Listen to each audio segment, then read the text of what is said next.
Hello and welcome to another video. In this video, I'm going to discuss what is demand and what are the 8 types of demand states. First up, what is demand?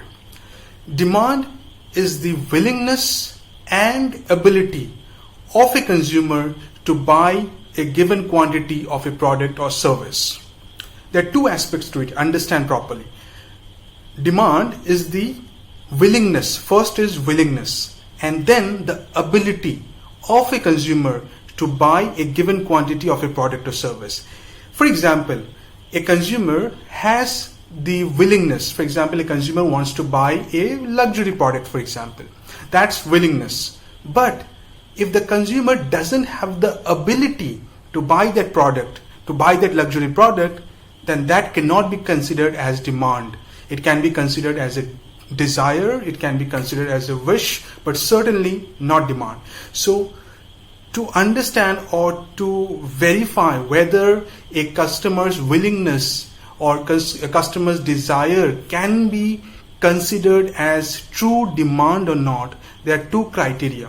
First, willingness, that's the first thing, and the second, the ability of the customer to pay for that product. If both these criteria are fulfilled, only then you can say that yes, this is demand. So demand, once more, is about customers' willingness and ability to buy a given product or quantity or service. Okay. Now, with this understanding of demand, let's understand what are the 8 types of demand states. First demand state is negative demand. What do you mean by negative demand? Negative demand is that kind of demand where a customer would pay you money to not buy the product. To escape from buying that product or service, a customer is willing to even pay. That is negative demand. A customer doesn't want the product or service at all. Rather, he or she wants to avoid it so badly that he or she is rather willing to pay money. For example, there are many Ponzi schemes in the market, right? So many people promote those Ponzi schemes. They run after people to enroll in those Ponzi schemes. Many people hate Ponzi schemes so much that they are rather willing to pay money, saying, I'm not going to enroll in this Ponzi schemes. To leave me alone, I'd rather pay you money. That's negative demand. Second is non-existent demand. Non-existent demand. What do you mean by non-existent demand? Non-existent demand is that kind of demand of which consumers are unaware of, or rather they are uninterested in. That is non-existent demand. For example, family planning in rural areas. Many families, or rather many people in rural areas are not even aware of the benefits of family planning. So family planning as an idea in the rural areas is a non-existent demand. Okay. Next, latent demand. So latent demand means that that consumers have a strong need for a product or service which is not present at this moment in the market. Right, so that can be any. For example, you want, for example, an environment friendly solution for your home. Some environmental friendly solution for your home. That product or service may not be available in the market right now, but you have a very strong demand. But none of the existing products or services are able to fulfill that demand of yours. That's latent demand. Next is declining demand.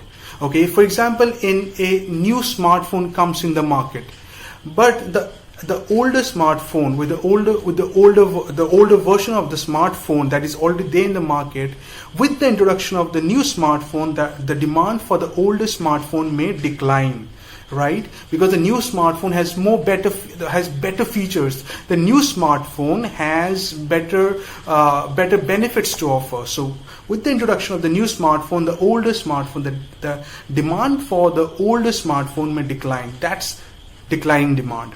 Next is irregular demand. So irregular demand is, for example, there are many seasonal clothes, right? Seasonal products, for example, winter clothes. That's seasonal. When winters arrive, only then you require those clothes. For example, hoodies or sweaters or woolen materials, right? So that's irregular. It's not, the demand for those products or services are not present throughout the year. That's irregular demand. Next is full demand. What do you mean by full demand? A product or service is there in the market and all customers are buying that product or service. That is, not all customers. For example, I'll give a better example to understand. For example, there's a product and there are 100 units of the product available in the market. Now those 100 units are being sold. There is demand for that 100 units. That's full demand. As much as the demand for the product is there in the market, that many products are available. That's full demand. The next demand state is overfull demand. For example, if there are 100 products in the market, as I said, but if the demand for that product is, say, for example, 200, that is 200 customers want that particular product, but the available number of products is just 100, then that's overfull demand, because the available number of units for that product is 100, that's available, but there are 200 customers who want to buy that product. That's overfull demand, right? The last kind of demand state, the last type of demand state is unwholesome demand.